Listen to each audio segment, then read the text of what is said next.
The method: measure out 25 cubic centimeters sodium hydroxide in a 250 cubic centimeter volumetric flask. This doesn't have to be too precise. Then we're going to weigh out about 300 milligrams of salicylic acid and put it into the flask, recording the exact mass that we use. And then we're putting the stopper on the flask and swirling it. So because we got salicylic acid, we got sodium hydroxide. As we do that swirling, the salicylic acid is making the sodium salicylate. Want some data? Here is the mass of my weighing boat here. I'm then going to weigh out or fill that, not fill it, but put some salicylic acid in there. There's the white powder of salicylic acid, and here is the new mass. Okay, so you need to know the mass of the salicylic acid if you're going to continue on with this. So now we've got this in a 250 ml volumetric flask. So we're going to add enough water up to the line on the flask. There's the line right there, if you can see it, and there's the water.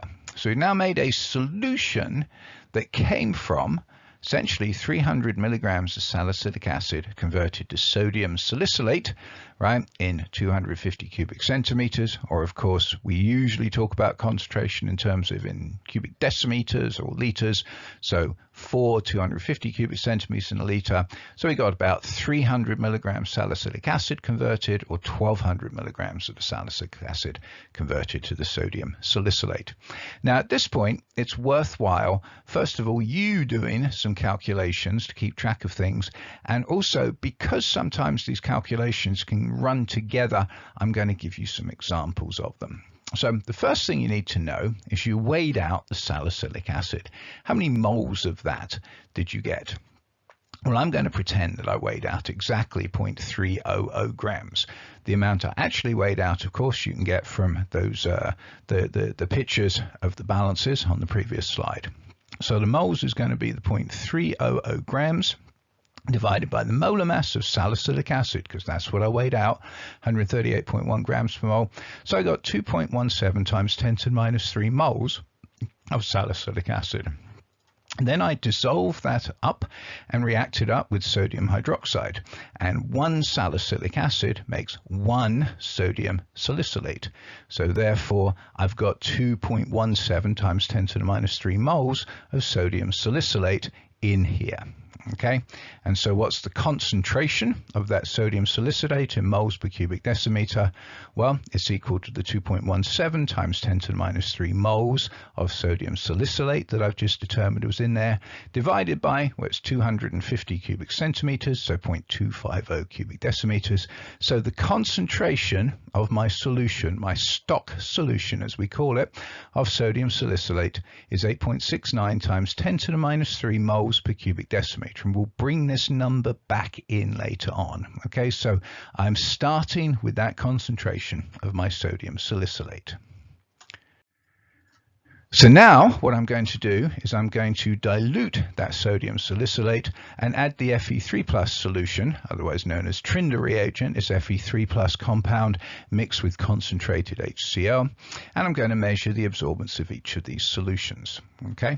So the solutions I'm going to make are this: 0.5, 1, 1.52, 2.5, so different amounts of the sodium salicylate solution, enough water to take that total volume up to 2.5, so 0.5 of this plus 2 of that, all the way to 2.5 of the sodium salicylate, so I don't need any more water, and in consistently adding the same amount of the Trinder reagent.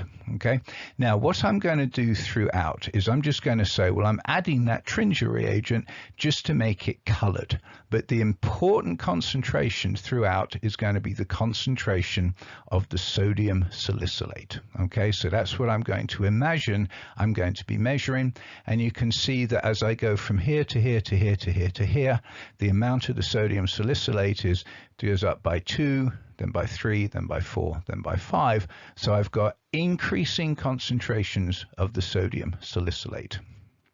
Now, when I add the Trinder reagent, it makes it purple, and you can actually see those different concentrations by the extent of the purple color on this slide here. So this was solution 1 all the way up to 5.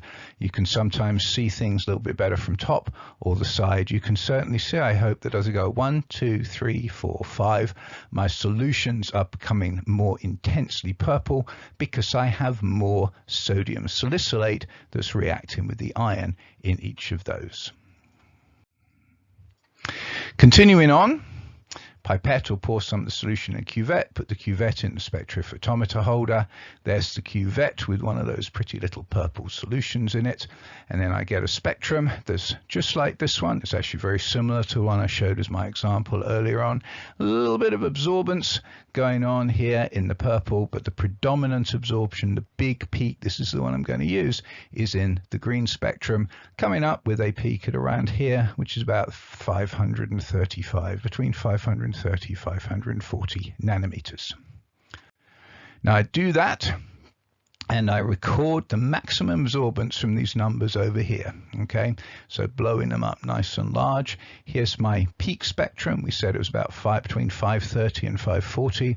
These are the nanometers that I'd be reading. Here is the maximum absorbance. You can see the maximum absorbance here, 1.077 at about 528 nanometers right there. So I would record in this case that the absorbance 1.077.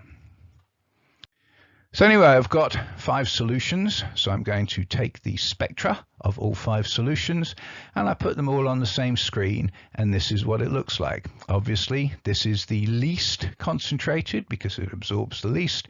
Then you can see this is about twice as much, almost 3 times as much as that one, 4 times as much as the original, 5 times as much of the original. Okay, getting more close at it. This is solution 5. That was the most concentrated one. The absorbance 1.225.